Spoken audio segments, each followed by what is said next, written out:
the world and not have a technical stop off, then he could get a decent result. Not to mention just finishing the race altogether.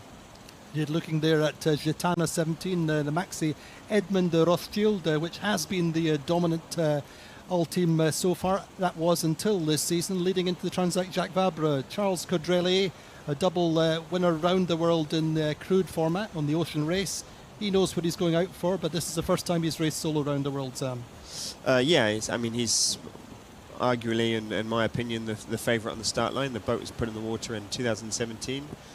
It's had few changes since then. It's been continually optimised, but it was such a great platform to begin with. They haven't really had to go too far. So, I mean, they've got a proven base. They've got a skipper with a huge amount of experience who won the ocean race, and he's a massively driven person, and he's incredibly talented, obviously, as well, having won the ocean race fully crewed with Dongfeng in 2018.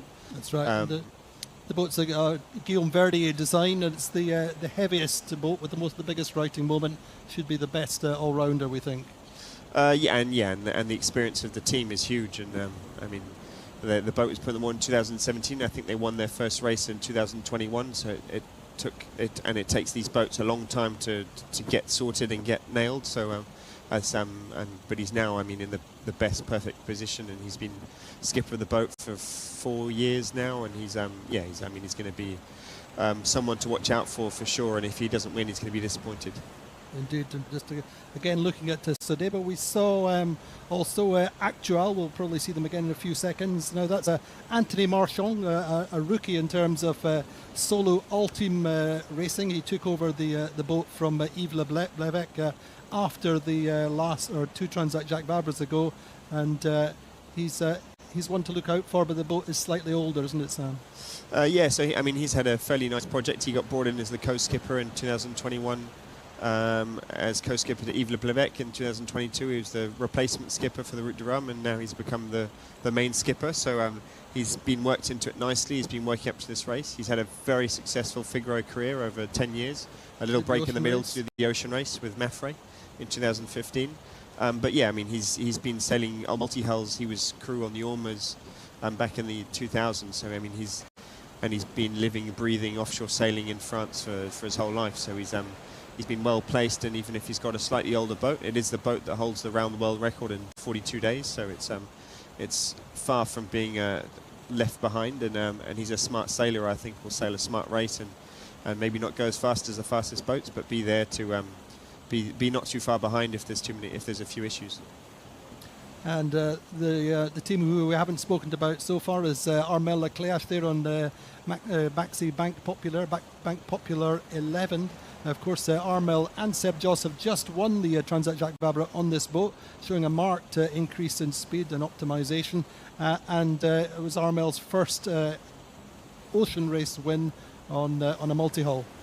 Yeah, he's the second favourite, or the favourite for some people, with a boat that's won the latest race, and the skipper that's obviously won the Vendée Globe a few years back and has finished twice second as well. So he's got a huge amount of experience. The boat is solid. I think slightly off the back of the boat that Banque Populaire lost in 2018. They decided to build another one, but even stronger. So he's got a strong boat. They won the last race, and they've only been getting better and better and faster. So he's skipper and boat combo is pretty lethal there. Yeah. So there's his actual Anthony Marchand, 38 years old. As Sam said, a very top La Solitaire or Solitaire class racer. Did 8 back-to-back La Solitaires and then moved into the Ultims. And he has experience there. He specifically went to get experience of the Southern Ocean. And then looking now at SVR-Lazartigue, which is Tom Laperche. Now that boat has had a little bit of a checkered history over the last few weeks. Came back from the Transat Jacques Vabre and discovered damage on the front cross beam on the starboard side, and really since the middle of November the boat has been back in the shed, really working round the clock to be ready. And it was quite an emotional moment yesterday when Tom Laperche arrived with the team. He was in tears. I think that really was the moment when it hit him that he was here on time and ready to go racing. Yeah, to get Tom crying, you're going to have to go somewhere. I know him a little bit, but yeah, I mean their race started basically 2 months ago, I think, when they got the boat in the shed and had to fix the structural issues on the front beam. They turned up the day before the start in Brest, and they're ready to go. So he'll be happy that it's a start in 10 knots downwind, and he's got a little bit of time to work into it. But I mean they're in the biggest offshore racing team in the world, really, and Mare Concept, and surrounded. Maybe he's only 26 and probably the least experienced skipper on the start line, but he's got the most experienced team around him, and he's got the team around him that has the current round the world single-handed record, and he's got, apart from the small blip where he had to get the boat fixed last minute, he's had a pretty good run up to it, and he obviously did the Jacques Vabre with Francois Gabard and has been sailing on the boat for a few years now, so I don't think that will hold him back much. It's possibly even an advantage. He hasn't spent the last week worrying about what could go wrong. He's just been head down and in the race already, so he's definitely someone to look out for. Indeed, he's very much in the mould of Francois Gabard, who's the youngest skipper to have won the Vendée Globe. He won at 29, and so Tom's really been in this game since he was tiny. Yeah, I mean, Tom was born in La Trinité and grew up living in La Trinité, breathing and living offshore racing, as family friends with Thomas Coville, and he's I mean he's been destined to this for a long time, and he's been a very hard worker, and he's deserved every chance he's got. He won the Figaro when he was 24 or 25, and I mean rightly so. He's been picked by Francois Gabard to succeed him on this awesome trimaran and in that project, so it's an impressive project to watch. I think he's 26 and about to take on something which has been done only by 4 people ever before. It's pretty impressive, and the boat itself is pretty inspiring as well. They've pushed the divine envelope pretty hard. We can see it. Yeah. Yeah, we were saying earlier that Banque Populaire and SVR were built at pretty much at the same time, out of the VPLP design office at the same time. But whereas Banque Populaire was a development of the previous boat, this boat started as a clean sheet of paper project. Yeah, and I guess the biggest difference, the biggest visual difference, is the cockpit, which is fully down below on the central hull, which means that they've got no cockpit at the back of the boat like we can now see on Gitana, which means the boom's a bit higher and aero's a bit less optimized. So they've really pushed the optimization on SVR, and it's I mean it's proven to be pretty good so far. We saw it showing some great turns of speed during the Transac Jacques Vabre, which is the two-handed race, which has just finished in Martinique a couple of months back. They were up with Banque Populaire at the turning market Ascension Island, and it's the lightest boat of the Ultims, and should go well over the first part of the race at least. Yeah, for sure. I mean, it's definitely those 3 boats which are on a performance level the most competitive boats and the fastest boats, and they can definitely not be far from each other. I guess what we don't really know much is single-handed how they're going to go, because we had the Route du Rhum just over a year ago now, where Charles Caudrelier and Edmond de Rothschild won, but it's there's a few things that have changed. These boats develop pretty quickly. They're constantly looking for things to go faster, and it doesn't take much for you to find some sort of performance game, and single-handed sailing it changes things quite a lot as well. So those 3 boats go the fastest, but there's so much more to this race than just which boat goes fast. That's right. It's all about sustaining a high average speeds and living at these speeds over 43, 44 days, something like that. What's that going to be like for the skippers? They were talking with one of her weather router friends, Marcel van Triest, who said he did the Fastnet on board. He said the noise and the speed is incredible. It's like living in a helicopter. Yeah, I mean, it's just tiring living on board from the movements of the boat, the stress of being on a trimaran that can flip over at any moment, and the noise is just unbelievable. The faster they go, the more noise there is from the water impacts on the hull, and hopefully they've managed to sort out their appendages, their foils and rudders whistling. And their dagger boards as well, because that can make a pretty horrible high-pitched noise in the hull, which after 4, 5, 6 weeks can be pretty tiring. So just explain to us what's under the water in these boats. So each boat has got 6 appendages. So we can see here, we can see all the boats. They've all got the port foil down, so they're all going to set off on starboard tack. And then we've got 3 rudders at the back, all of them with elevator flaps on, so we can adjust the lift to lift or even sometimes pull. And then the middle of the middle hull, so roughly under the mast, there's a dagger board which has also got a T board on it, which can push or pull, so push to help the boat fly or pull to give the boat more righting moment when they start going fast. So these boats are going around 30 knots upwind and around 40 knots downwind on average, so in ideal conditions. So I mean the performance potential is huge, and probably the only boat which is not like that is Adagio. So Eric Perron's boat is a bit older, and he's only got a kind of a standard dagger board in the middle, so the boat doesn't fly. But so all the others, the 5 others, have got 6 appendages, all which can lift or pull to adjust the trim and the heel of the boat, and basically as soon as they get out of the water, they start going pretty quick. Indeed. And what are they going to be like in the Big South and the big low pressure systems going down through the South Indian Ocean and into the Pacific? Well, that's the big question, really. That's what we've never ever seen these boats do before. In record conditions, yes, but I mean that's difficult to compare because you never have two times with the same conditions to be able to compare 2 boats.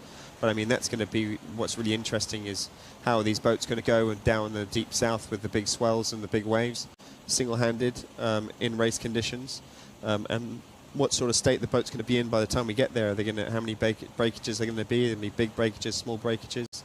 And also, I mean, some of that we might not even know because they keep most of this under wraps. So, isn't it? We saw in the Transact Jacques Vabre that none of the teams talked about the damage, and all the teams are looking at each other because obviously there's tracking, and you can track the boats hour by hour. You can see the differences in performances all the time, but the teams kept super quiet about any damage. But that's going to be the big question. Now, the big difference between this race and the Vendée Globe is the teams or the skippers have outside assistance. They have weather routers who determine their course or help them determine their course. They're on call 24/7. They work on WhatsApp and Telegram, so they have a constant stream of information coming to them. And they also have their technical team on call the whole time, just in case they have problems. But so it's also a battle of the weather routing cells, isn't it? Yeah, I mean it's basically a massive part of this race is the weather routing cells on board. There's the technical, there's the boat speed and the skipper obviously, and then there's the weather and where you go. And seeing as they've got a team on board, they've got more time, more resources to look at all the weather they can. So they're going to be pretty hard at work. And most of them have got at least three people, maybe even more in the team. So so they're working around the clock, and basically they have a screen or 1, 2 or 3 screens, and they have all the real-time information coming off the boat. The boats have got fibre optic sensors, hundreds of them, which are giving the data outputs. Now they're monitored by the technical teams and also the performance teams, looking at how the boat is performing. They have very little vocal contact with the skippers, I believe. Yes, I mean, sorry, I probably explained that a bit badly, but yeah, so on land they're going to be as if they're on the chart table, but as you say, with more screens and as much, if not more, information. So they've got everything they need to. And yeah, so they'll be able to, as if they were a navigator on board, be able to give information on board. But I mean, mainly by the fact that there's so much noise on board, you do most of the sharing of information by text. That way, if you ever have a doubt, you can go back and read what was written or edit what was written. So you've got nothing lost information as to whether it was a attack or go straight on. So yeah, it's going to be pretty intense for even the shore team. Even if they're 3 there, they're going to be 24 hours on watch, and it's going to be a pretty intense 6 weeks for everyone. So we're looking at Sodebo with Thomas Coville on board. You've sailed this boat and you've sailed with Thomas. Yes, so I joined them when they were first launched in 2019 and did half around the world on a Jules Verne attempt, so the fully crewed round the world record attempt. And the boat's come on a little bit since then. They put a longer mast on it last winter. I think they added just over 2 meters to it. They cut the back of the floats off as well to save weight, I believe, and bring the rudder and the foil a bit closer together. And yeah, so it's it's a new boat which has been relatively new in the world of offshore, or the world of old teams anyway. And yeah, it's got a lot of potential. The floats are actually exactly the same as the Bank Populaire floats. They come out the same mould. And the big difference with this boat, so we're back on it now, is their cockpit, which is in front of the mast. So it's the same subjective aerodynamics, same as SVR, put their cockpit down below. They've decided to go in front of the mast, which meant that they could get the boom lower and get a bit more sail area and improve the end plate effect on the end of the mainsail. But it means life on board is not quite as easy because you're closer to where the boat slams, you're closer to the waves, closer to the elements. And you're also in the dagger board is in the middle of the cockpit, so if it whistles at all, it's a pretty noisy time, which is what I remember from 18 months ago or 2 years ago. And what's Thomas like? He's as the French would say, he's quite particular. Yeah, he's a great guy. He's got an experience which is incredible. He's been doing this for so many years, so sailing with him was pretty special because he's seen and done everything, and he knows what he wants. He knows how he wants it done, and normally it's the right way of doing things because he's been doing it for so long. So yeah, I enjoyed sailing with him, and it's gonna be great to follow him around the world another time.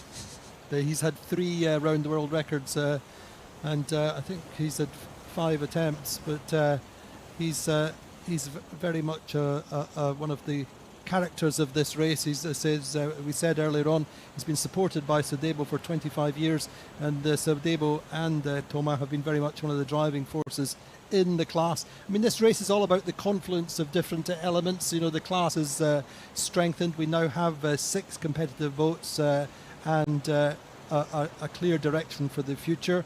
And also it's been about the passion of the city of Brest and the Telegram Group and OC Penduic, who own and run the race.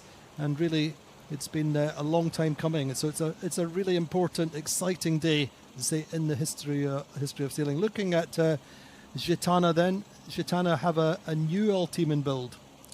Yes, they announced that not too long ago that they're building a new Ultim. They've been the reference of the class for the last few years, and I think they finished 3rd in the Jack Vabre 2-3 months ago. But we learnt fairly quickly after the finish that they didn't do that on purpose. They had a few breakages. They were foiling a rudder out of. Oh, I'm not sure. Damaged if they were straight off the start line, didn't they? So yeah, and they still managed to finish 3rd. So I don't imagine we'll see them 3rd for very long. And yeah, they've got a new boat coming, which they're going to go with the same designer, Guillaume Verdier. So it's pretty exciting to see what they're going to build, because they've obviously got the experience. This is, in a way, it's their 2nd boat already, because they modified the Mod 70 back in 2015-16 before they built this boat to they were learn really the about first flying. team to pioneer flying really in these big multi-hulls. Oh yeah, for sure. They were the very first boat. There was Massif, which were flying, skimming when they launched, and this was the first team, Gitana, that really put their boat in the water, saying. But they kind of pioneered it with the Mod 70, didn't they? Yeah, exactly. So they got their Mod 70 flying first, then built a boat which is Gitana 17, which you see today, and the next boat, Gitana 18, I guess, is going to be an impressive beast. But the key thing there is it's a 2-year or more than project. It takes more than 2 years from design to putting the boat in the water. So the decisions you take now really have to be either adaptable, or you have to be pretty sure of what you want to do. Oh yeah, it's a massive problem for the designers is to build, because the momentum behind all the decisions, a new set of foils or a new boat, is just so long. And then even there's maybe 2 years from now until when the new Gitana goes in the water, or the new Maxi Edmond de Rothschild goes in the water. But between now and when they'll be ready to race and in fighting form and fully optimized, we're looking more like 3-4 years. And you're designing something today for something which is in 3-4 years. It's just mind-boggling how you get your head around that. But I guess you have to start somewhere. It's interesting. So yeah, now we can see the boats today, but we can actually see, if you look carefully, their floats are not as long as their central hull, which is a bit unique. This boat was designed, not to put it too finely, it was designed by a committee rather than by one designer. So Thomas decided he wanted a collaboration of what he considered to be the experts at the time. Yeah, exactly. He felt he had a lot of experience in the house. He had Renaud Banyuls as well, who he had good experience with. So Renaud Banyuls was kind of the main designer. He picked a few pieces from VPLP as well. I think they're on a few Fisher budget did the foils, I think. restrictions. Yeah. So the floats are the VPLP foils, which have now had 6 floats built in them from the deux Banques Populaires and Sodebo. Who else was involved? There's I mean, there was like you say, it was a committee. There was quite a few people involved, and he's ended up with this boat, which has always struggled a little bit on speed, but he's not too far away. He's somewhere between the fastest boats and the older boats, and he's made some fairly radical changes in the last year with the new mast and the rudders further forward. So he's definitely working hard to work, and I think on this course he could have an advantage in experience, because he's like we said, he's done it 3-4 times already. He already held the record, and he's the only skipper to actually done what they're setting out to do. He's the only one who's actually done it before. So mentally, which is a massive part, he's definitely got an advantage. So we're at less than 15 minutes to the start. What's going through their heads at the moment? You've been there a few times. Yeah, I mean, so I guess at the moment they're lining up for the start. We've seen since we started looking at them, we've seen they've had the mast counted to starboard and the port foil down. So they're setting off for a starboard tack. They've all had their big downwind sail, so at the front of the boat, at the front of the central hull and the top of the mast in place. And they've still all got their shore crews on board. So in the next 10 minutes, they're going to have to get rid of their shore crew. So they're going to line up probably to have no more manoeuvres to do. Here we go. We're going for an unfurl on Sodebo. So I guess they're going to unfurl with their shore crew. So they must be a little distance away from the start line. Unfurl and then be ready just to set off and go probably, so Tomo can be just at the helm and have to do as little work as possible to work primarily on positioning the boat and not having to sheet on or trim in their sails, because that's obviously pretty hard work on these boats. So what's that moment like when the shore crew get off and you're alone? It's a relief in a way. I mean, they probably spent the last 10 days worrying about what could possibly go wrong, and now they're in race mode, and it's a bit of a relief. So so Banques Populaires already got their big Jenica unfurled. We saw their shore crew going down below there, so I assume to get their stuff, and they're going to jump off as well. And then once, so everyone's got their head sails out now, so we haven't got a GPS to see where they are, but you'd imagine they're just going to luff up, manage their timing and start all together, or start as close as they can together. But yeah, the moment the shore crew gets off, it's a bit of relief. It's a little bit of a scary moment as well, because it's okay, we're off now. But I mean, you're so much in race mode at that stage, you haven't really got too much time to overthink it. It's just let's go. And of course, as you say, they're right into race mode. When will they get their last weather information? I'd say it's almost permanent, to be honest. They probably had a massive look at it this morning when the weather files came out, talking with their weather routing teams on land. And I mean, it's possible it's on a they're sending micro messages scale at now, the moment, isn't it? And I mean, probably their starts are all talked through there, so we can see the 4 boats there all unfurled, dead downwind, so sheeted on hard, so none of the sails are pulling too hard. The boat's going fairly slowly, but you can pretty sure the second they luff up, the apparent wind's going to get going, and the boats will come up on the foils, and they'll start going pretty quick. So they've actually they can actually quite easily manage their time, or easily, it's not easy, but they can manage their speed quite easily with the fact that they're going downwind for this start. And this benign, this nice sunny conditions, light winds, a blessing or a curse? A blessing, I think. We've had 3 weeks of pouring rain, westerlies and southwesterlies with wind and waves. So honestly, to be able to get into this round the world race in fairly benign conditions is an advantage. And I think, especially for Tom Leperche on SVR-Lazartigue, he's going to be pretty happy to be able to get into this in fairly reasonable conditions. You've sailed with Tom. What's he like? He's a cool member, that's for sure. There's not a lot of stress in him. There's Francois Garba, who just jumped off for the forward person of those 3. So he's the round the world record holder, one of the 4 people that's ever done this before. So there you go. Tom's on his own, and he's a pretty chilled out person. He's not a lot phases him, and he's only 26, but he's got a. He's an engineer as well, the same as Francois. He's what, sorry? He's an engineer. He's a qualified engineer. Yes, he's a qualified engineer in France, and I think his first job with Francois was in the design office before he actually became part of the sailing team. So he understands all how things work as well, and not just how to make a boat go fast. So he's he's got a good head on him. He's got he's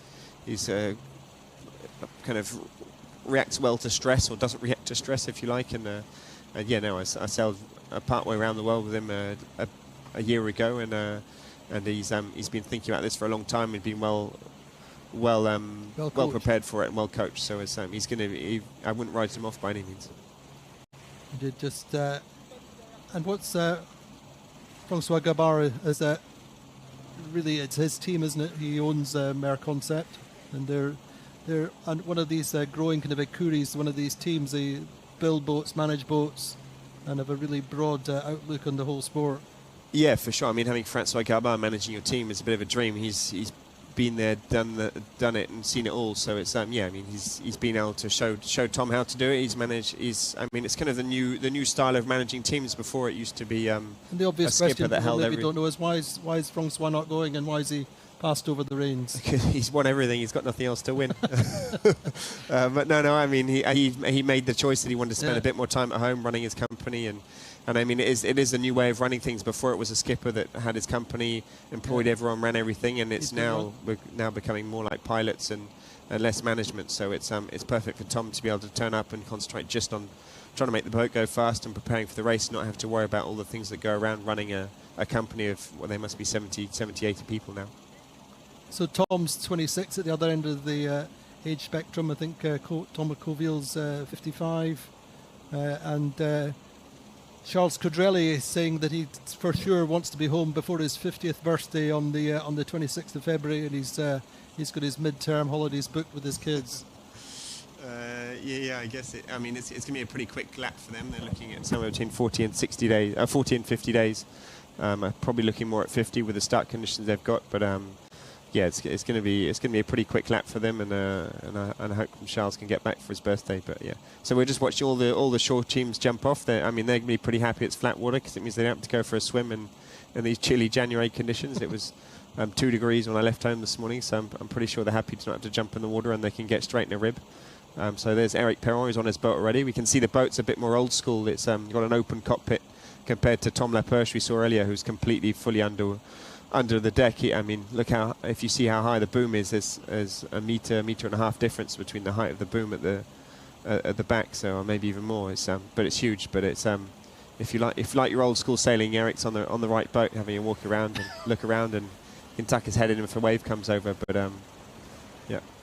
It certainly is pretty basic inside as well. The main living pod really is that, as you say, just inside there, inside the cuddy, and it's pretty basic.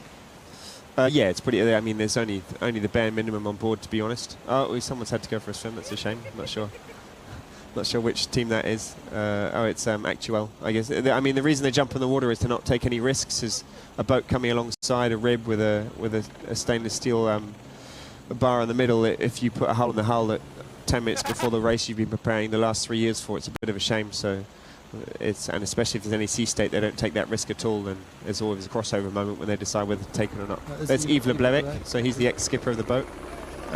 He's probably pretty happy to be jumping off and not having to go for a sail around the world, as he chose not to. Well, hopefully he's happy.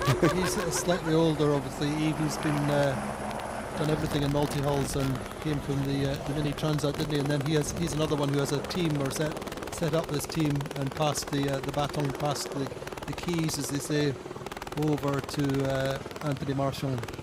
Yeah, exactly. He still runs the team, I think, or is anyway definitely very involved in it. And yeah, it's good to see he was on the boat, still supporting Anthony right up to the last minute for his first round the world race on an old team. So you've looked at the weather. What's the weather looking like over the first few days? It's looking everything but straightforward, to be honest. The trade winds are basically non-existent. They've got a bit of a ridge to go through. Probably tonight and tomorrow, and then they're going to go south, and they've got there's a cut-off flow that's come off this massive low-pressure system, which is quite far south, or relatively far south in the North Atlantic, and they've got to work through that, which will see a no-wind zone, and then in 3 days' time, so on the 10th, there'll be somewhere off the Canaries, but still going upwind, ironically, and tacking through a front which is stretching south. And they're going to have to try and get south through a massive ridge of no wind and try and find what exists of the trade winds. But at the moment, it's not looking very quick or very easy. So it's not a very typical situation, which generally means it's quite hard to predict, and it could change quite well. It could be fairly unpredictable anyway in the short medium term.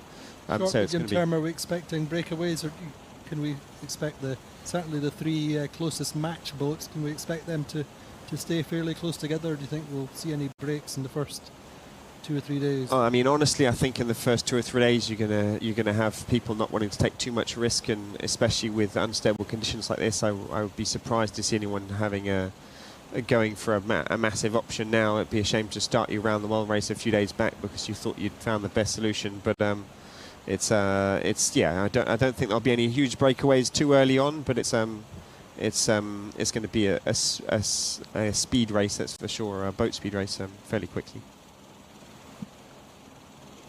But we're still, we don't think we'll see the boats lifting onto their foils immediately. We're still probably 10, 12 knots of breeze, I think. I'm interested to see. I'm not entirely sure what takeoff speeds are now. It's the winter, so the wind's a bit denser. But I mean, it could be fairly close to takeoff speeds. We'll see they're all lining up nicely now. I can't see. Is that Gitana who's to windward and a little bit forward of everyone else? So it's going to be. I mean, it's time on distance with these boats. There's quite a lot of momentum and a massive speed difference between the being up and not being up. The start line. Yeah, being over the start line. If you have to, I haven't actually looked at the rules. I'll be honest, to see whether it's I imagine it's a time penalty. But either way, if it's coming back, it's a massive penalty, and if it's a time penalty, it's even worse. So yeah, it'd be a pretty big shame to do that now. Yeah. Indeed, and mostly they'll have had their starting strategy prepared in advance in terms of where they want to be after the gun, but it's still a boat race. Yeah, I mean, I see with Tom LaPerche just now. Yeah, we're looking at. He wants to be on the line now, and he's heading up. Yeah, we're looking at some of the most experienced and competitive offshore races in the world. So I mean, it might be a race that's going to take 6 weeks, but they're not going to take this start lightly. They want to kind of get everyone's got a competitive spirit. They're going to want to have a good start. And it's interesting. We talk about the Figaro circuit. I think almost all of our skippers have been on the Figaro circuit at one time or another, lining up not dissimilar to a Figaro start, despite the fact that the Figaros are 36 feet long, and these are 100-foot giants. Yeah, exactly. I mean, so most quarter being given, nobody's hanging back and thinking, well, I'll catch up. No, you want to get off a start line, even if it's just for the photo. You want to get a good start in. But no, so we can see all the boats have got their sails trimmed on really hard, so pretty flat, and they're now just jostling for the positions. They're trying to figure out how to get in a good position without being too early, and without having a boat too close to leeward of them. But yeah, they can see they're all trimmed on, and all the skippers will just be at the helm, making sure they're in the right place at the right time. And honestly, I mean, trimming on 50 centimeters of Jenica will take you 5 minutes, so you need to get that done. That needs to be done by now. But talk to us a little bit. We've got a couple of minutes. Talk to us about the physical effort on these boats. We'll have quite a few jibes over the course of the next 24 hours. And minimising manoeuvres, isn't it? Yeah, it's minimising manoeuvres. It's making sure you're smart about how you use your energy, because it's, like I said, it'll take minutes to trim a sail in and put a foil up or down. So when you do something, you've got to be sure it's the right decision, because coming back in the other direction is going to be even harder, not to mention sail changes. So yeah, I mean, you have to be pretty smart about it. So we saw them when they all unfurl their sails. They're doing it dead downwind with their shore crew on board. That's so each skipper can leave the race with as much energy as possible and not be too tired. So they have 3 head sails set up on different stays, don't they? At least 3, probably even 4, and with a storm jib as well. But so we can see they've all got one fixed head stay, which is the middle one, which is their J2 generally, which holds up the mast and is their most used sail, we'll say. They've got the big Jenicas up, which is all the sails we can see unfurled now. So they all go from the front of the boat to the top of the mast, and then as far back as you can without bumping into the shrouds. And then they've got a small sail up, which I guess we'll see coming out fairly quickly afterwards, which is a stay sail, which will come out between the main sail and the major front and the main front sail. So, I mean, we're looking at 600-700 square meters of sail at the moment on most of these boats. So it's big gear for one person to manage on their own. Here we are, less than 1 minute to go. Indeed. Charles Cadrelli is slightly more conservative, perhaps, holding back momentarily. Yeah, it's surprising to see Charles back there. He's maybe underestimated his timing, or underestimated how slowly he was going to go in the wind shadow over everyone else. But yeah, we got 4 boats lined up with what's going to be a fairly tidy start, and 2 boats a bit further back. A great spectator fleet out there.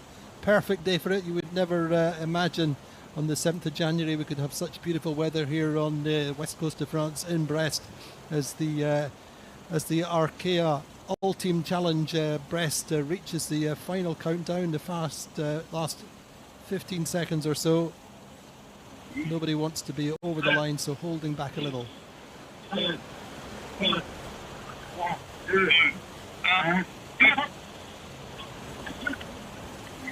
So indeed the gun goes, and we're into the ARKEA ULTIM Challenge Brest. We're off and racing a top départ, as they say in France. And I think it's SVR first over the line, Sam? Yeah, for me it looks like a pretty decent start from SVR. It's like I said, he's been in the race for over a week now, so he's set off on the right foot, and yeah, no, he's off, and Bank he Populaire, said yesterday that he wanted to be first over the start line and first at the clearing mark, as he was on his first La Solitaire, and certainly for the skipper and the team who have had such a traumatic few weeks, a great start. Also Armel Cléac'h, 3 times winner of La Solitaire, and 3 times on the podium of the Vendée Globe, getting across the line nicely. But with 24,200 miles to go, the start's not so critical, Sam. It's not so critical, but it's, I mean, always gets you in a good state of mind if you get a good start and you're in the game from the off. But I mean, there's no reason to write off Charles Caudrelier, who's 100 meters further back. But yeah, I mean, Tom will be pretty happy with that. I think Armel on Bank Populaire will be pretty happy as well. He's probably got a better position, a slightly more risk if the boats above him can speed off or get on top of his wind. But yeah, it's a tidy start for a round the world race. Indeed, SVR, as we said, the lightest of the fleet. Most we would imagine to see them foiling first. That's what we've been told, but still pretty light. We've probably only got 10 or 11 knots of breeze just now. Yeah, so yeah, no, like you say, it's lightest. We can actually see SVR is flying their leeward hull, which is Bank Populaire and today we aren't able to do. So it's maybe a slightly different mode more than anything else. They're not entirely flying, but you can see they're not far off. I was optimistic we're going to have a flying start, but I might have to be a bit more patient for that. But no, it's a tidy start. Indeed, and of course for the older boats, not with the foiling power, then it's a good start for them. For Anthony Marchand just behind and to weather of SVR, going very nicely, and that'll give him a nice morale boost coming off the start line.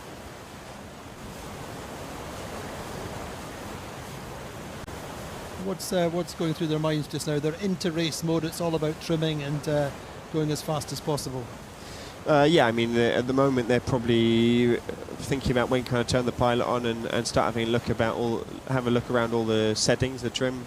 Is everything set up how I want it to be? Are there a few things to do, whether it's foils or appendages? There's so much trimming to do on these boats. As you can see, Tom's having a look at the computer, so he's got his pilot is already on and he's making sure that he's aiming for the course right. I guess if they're VMG downwind, there could be a jibes coming. He just needs to make sure he's going to go through that leaving gate as cleanly as he can without having to do any extra manoeuvres. But the pilots are one of the keys to performance on these boats, and they've advanced so much in the last couple of years.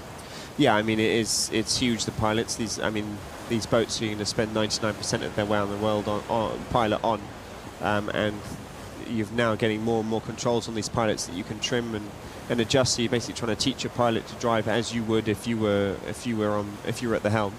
And yeah, I mean, the pilots very cutting edge of AI, isn't it? Machine learning. Yeah. Oh, hi, Tom. Yeah, he's giving us a wave, so yeah, he's fairly chilled out. Like I said, it can take a lot to stress him out. And but yeah, I mean, the pilots are they're learning all the time. You're trying to teach them the whole time. And is that Gitana fully up flying now? So yeah, if you can have a boat which is fully up flying like Gitana is now, just on the edge, aren't they? While someone else isn't, the speed differences could become fairly big fairly quickly. But as their VMG downwind, they've got to be a little bit careful as their angle to not be too high, just trying to get the boat flying. But yeah, no. So yeah, back to the pilots. It's somewhat. I mean, this race could be won and lost by the person that manages their pilot the best or not. It's as simple as that. They're pretty complex. They're pretty. They've got so many settings to them, and making sure they're doing what you want them to do the whole time, and keeping the apparent wind going, being able to trim the sails on harder and faster is I mean, it's only it's only going to make you go faster, and it's a pretty good spiral to get into as well. If you can get your pilot driving faster, trim on your sails more, then it's only going to go in the right direction. And you can certainly solo. The pilot will be doing, as you say, 99% of the work, whereas I think we saw in the TJV, the double-handed race, that for sure on Bank Populaire they did a lot of hand steering, and I think also on SVR. Yeah, I mean, that's another thing when you get into this race is this. You can do the hand steering on the. There's Francois Garbin waving you off. Tom, must be pretty happy with his good start after the hard work that team's put in over Christmas and New Year. They didn't have much time with their families. They spent most of it grinding and laminating carbon, I think. So they're going to be pretty happy to see Tom get off to a good start. I forgot what I was saying. What were we talking about? We were talking about pilots. Yeah. Yeah. Setting up the pilots is huge, and it's going to be. I mean, is SVR? They got their still got their middle, up, aren't they? Just their leeward hull up. They're not fully flying yet, but it's you can see the speed differences are fairly similar for now. Even the older Actual is keeping up, so it's I think the wind may pick up a bit later. Yeah, it's fairly puffy. It's a northeasterly offshore breeze at the moment. As they get out offshore a bit, it could get a bit more stable, but they're going to have to go through a ridge to begin with, so the wind's not going to pick up straight away. Might have to wait a few days. In a few days they'll be off the Canaries, so a few hours. Another key piece of technology is the anti-collision technology at the top of the mast. So we have sensors which detect objects in the water. I mean, this could be race ending if you hit something. Yeah, they've probably all got what was called an Oscar, is called CI on top of the mast. So that's a visual camera and an infrared camera, which has got an AI learning algorithm which will set an alarm off if it sees something in the water, whether that's a fishing boat, a sailing boat, something only on the surface of the water. They have a database, a massive database of objects, so it automatically recognises the object.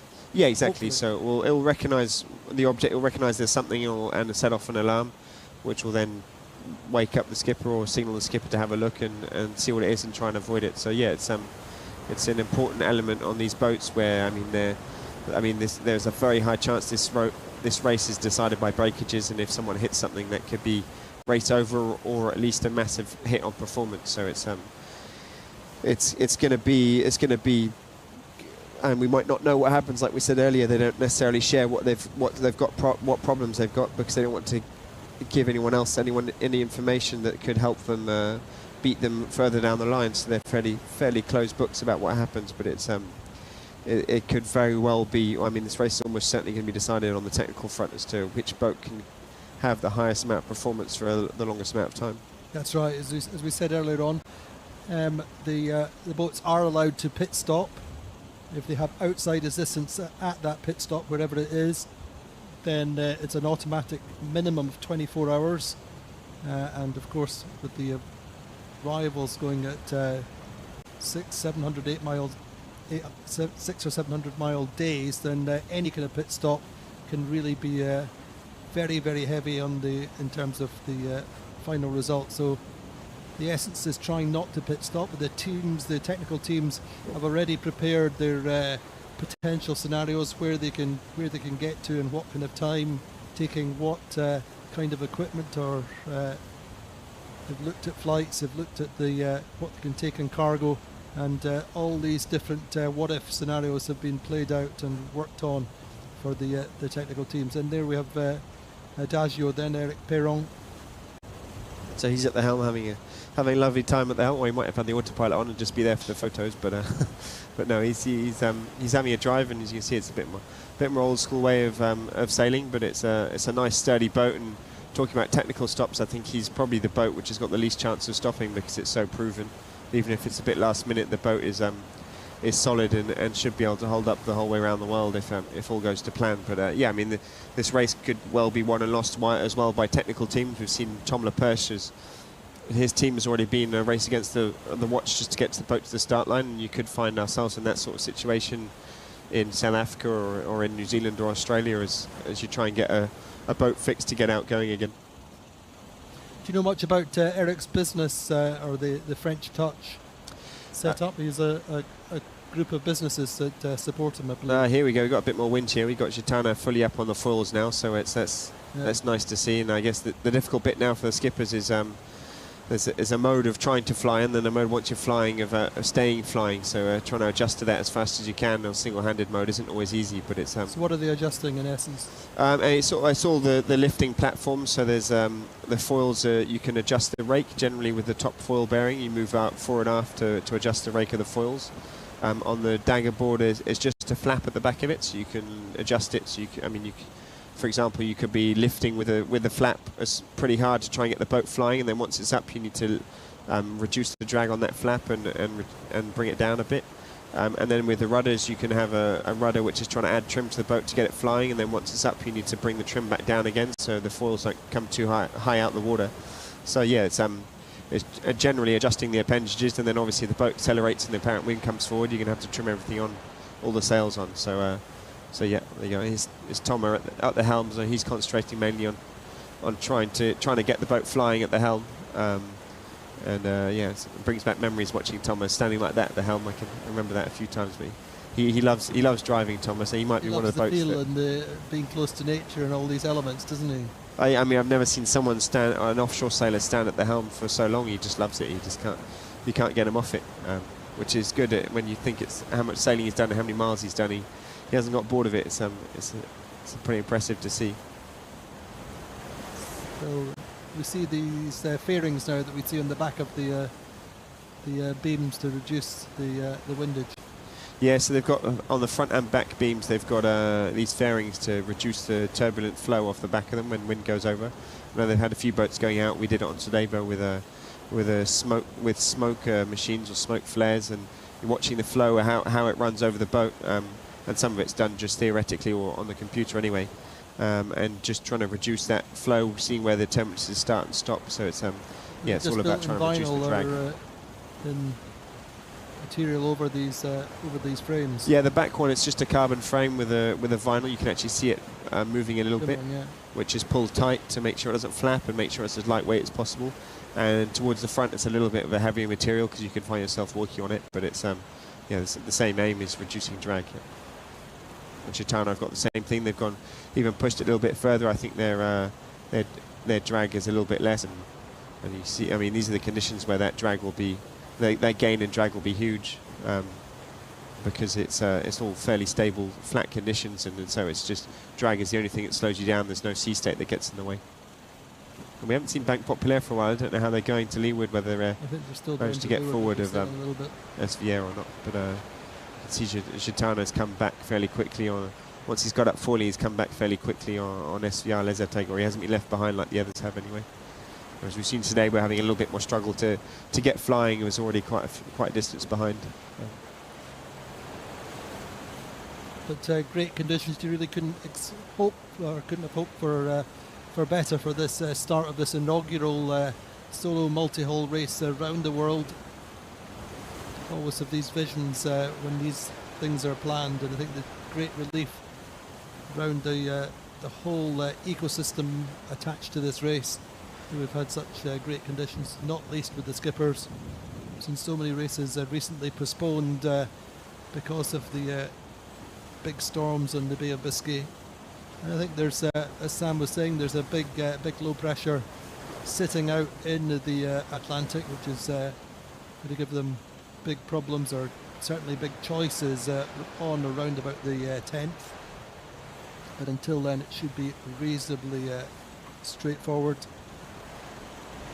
Yes, it's not sure straightforward is the word, but at least I think it's going to be, strategy-wise, it's going to be pretty hard work. But yeah, in terms of life on board, it's going to be fairly straightforward because you haven't got much more than 20 knots. But even if they manage to get out of North Europe in nice, kind conditions, they're not going to escape the upwind, having to tack through a front in a few days' time. So, what will these boats be like upwind and in a breeze?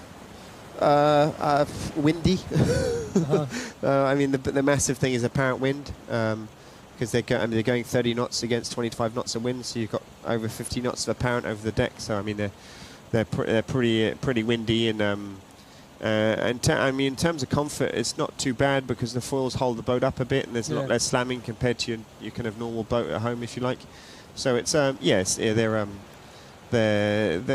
fairly relatively comfortable upwind, I think, and but I mean, like all the things now, as they start going faster and faster, they actually start pulling down on the dagger boards when they're going upwind, and I think that some of the boats, probably even most of them, have got ballast tanks as well. So you're just adding righting moment. You're probably just speaking to the designer and asking, how much more can I pull and how much more weight can I put in to go faster? Because the more power you put into the boat, the faster they go, and it's I mean they're pretty impressive beasts, and that's why you end up with these boats are somewhere between 14 and 16 tons. I think they don't share their exact weights, but they're around the 15-ton mark. So it's a big bit of boat. I mean, they look like they're stopped and not going anywhere. They can't really fly, and then you look at the motorboats alongside them, we can't keep up. They're disappearing. And the prospect of capsizing, I mean, it's very different to the previous generations of multi-hulls or the multi-hulls of old. We have systems which release the sheets or whatever. Yeah, there's a few things that have changed. Too high. Yeah, there's obviously a lot of sensors on board, so the pilots will bear away if the boat starts going too fast or starts leaning over too much, or the trim goes too far down. But a massive difference is actually the fact that the boats fly now means you go fast sailing flat with a boat at zero trim. So I mean that helps a lot in terms of stress, because if you look at the old Ormers or even the Ocean 50s, I sailed a bit. That's to go fast, you want to get the central hull out of the water. To do that, you need to lean over, and when you start leaning over it, you're getting closer and closer to capsizing. You've got less bow to stop yourself from nose diving. So Amel's gone for a sleep. I don't know. So yeah, no, there is an advantage in the fact that the foils, the T-rudders at the back will hold the stern down, so that reduces the chances of nose diving. And the fact that to go fast, you're flat, reduces the chance of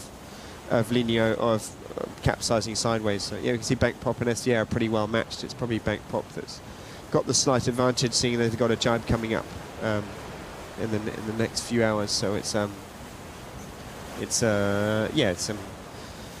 the boats are I mean, you've got to be careful because you're talking about a boat. You can't just furl the Jenniker up at 30 knots of wind because you miscalculated the squall coming in. You've got to take a bit more precaution than that. But in terms of once the weather's stable, they're fairly manageable, and the experience of these skippers means that capsizing should hopefully be a fairly minimal chance, and it's more a technical breakage that could lead to a major error or a major problem. And it's just one of our spectator boats just keeping up. There's been huge crowds. I think around about 250,000 people been through the race village. The race village opened just after Christmas. Been open for 10 days, and of course this is the first time for Brest having a race like this starting. It's been very much a city of sailing records, being so close to Ushant, where the official round-the-world record finishing line is. So I think there's great pride in the city having its own race. Yeah, I mean it is the city of records and the city of multi-hulls. Really, all the big projects, the Jules Verne records and the single-handed records have started and stopped from here, apart from Ellen, who went to Falmouth. Yeah, it would be good to get a bit more sailing back in the UK, but anyway, yeah, in France, they're perfectly well placed for it. They're well protected. I mean, the French Navy's got a massive base here as well, so it's not by any coincidence. And we can see in the background Ushant, and to the north of that, between there and the Lizard, is the official start line for the round the world records.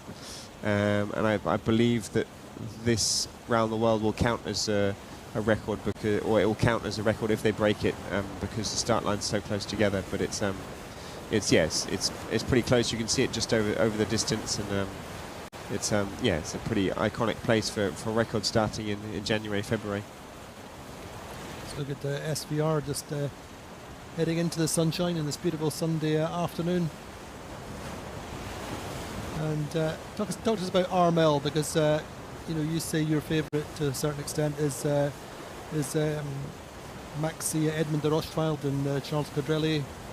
A lot of the media around here are tipping Armel Cléac'h and Banque Populaire.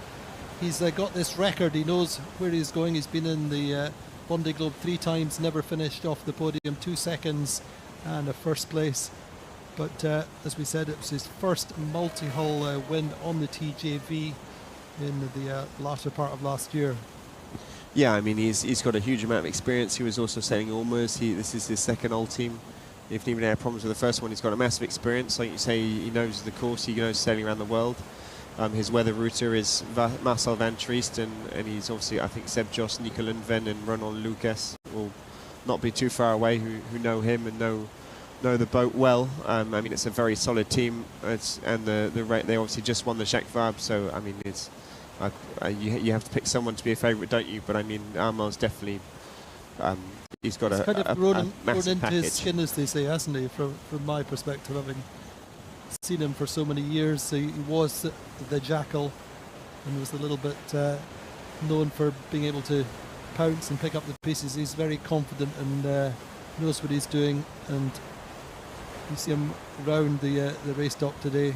He's enjoying the moments, and he's been there and seen it and done it, and he's a national hero here, isn't he? Yeah, I mean, he's an incredible sailor, and he's an incredible track record of everything he does. He does it well, and he's goes fast and knows how to pick the right priorities, the right moments. So, I mean, he's and just the Team Banque Populaire, they've been doing this for tens of years. I don't know how many years exactly the Team Populaire's arrived, but I mean, it's another setup where he just turns up to go sailing and concentrates on how to win races. So I mean, the top 3 teams, it's that setup. So he's against the same people, but I mean, he's an impressive sailor with an impressive track record. So I mean, if he doesn't win, he's going to be disappointed as well. But I mean, that's why it's so exciting and interesting to watch. Is there's so many, everyone you look at, apart from maybe the 1 or 2 boats, are here to win it and nothing else. So it's and these machines are pretty impressive.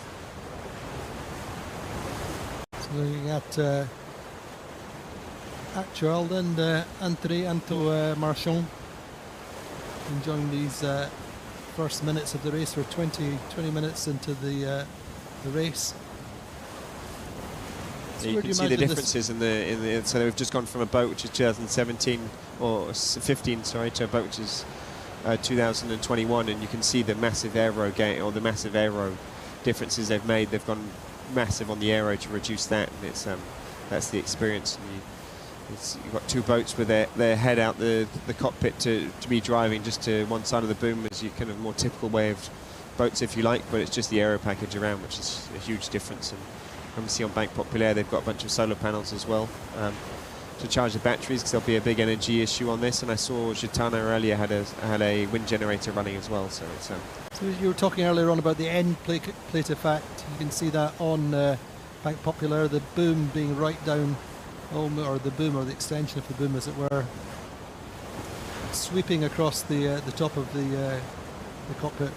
Yeah, it's something that's been more and more concentrated on in sailing over the last 10-15 years. Now the boats are going faster, especially in the America's Cup, where it's even more important because they're going even faster in flatter waters. But it's making sure that you reduce the turbulence as much as possible at the end of sail. So if you can stop air which goes from the windward side of the sail to leeward side of the sail around the bottom of the boom, you can reduce the drag out the back of the boom. So you can see on Gitana they've got it stuck down to the coach roof. There's actually a little bit of a gap there, which surprises me slightly in these conditions. And if we go look at SVR and even Sodebo, you'll see that there really is no gap at all, and they can't get it done.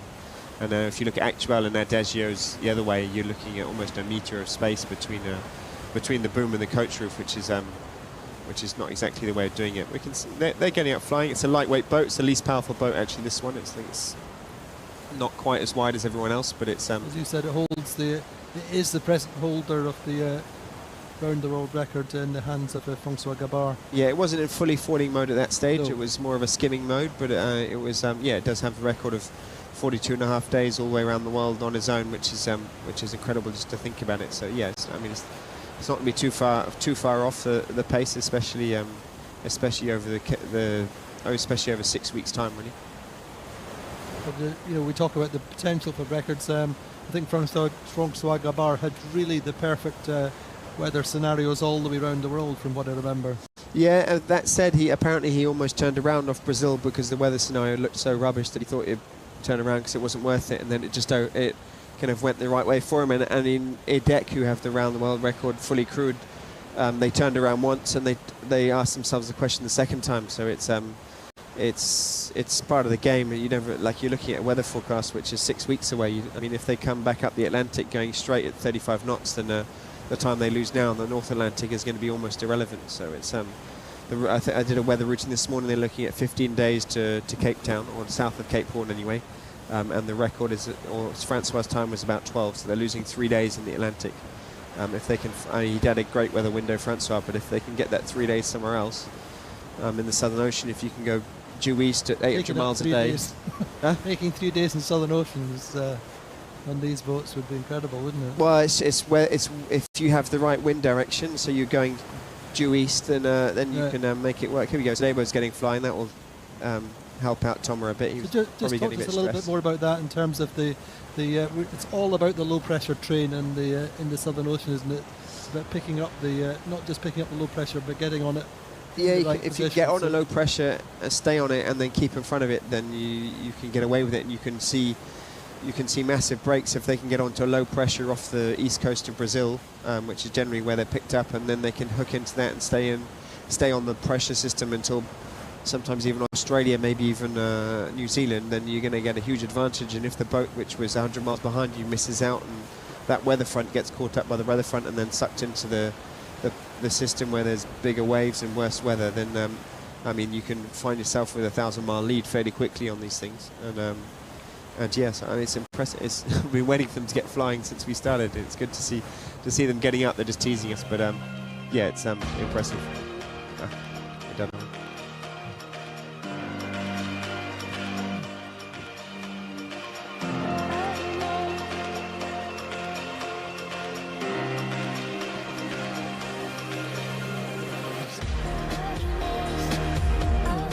Goodbye.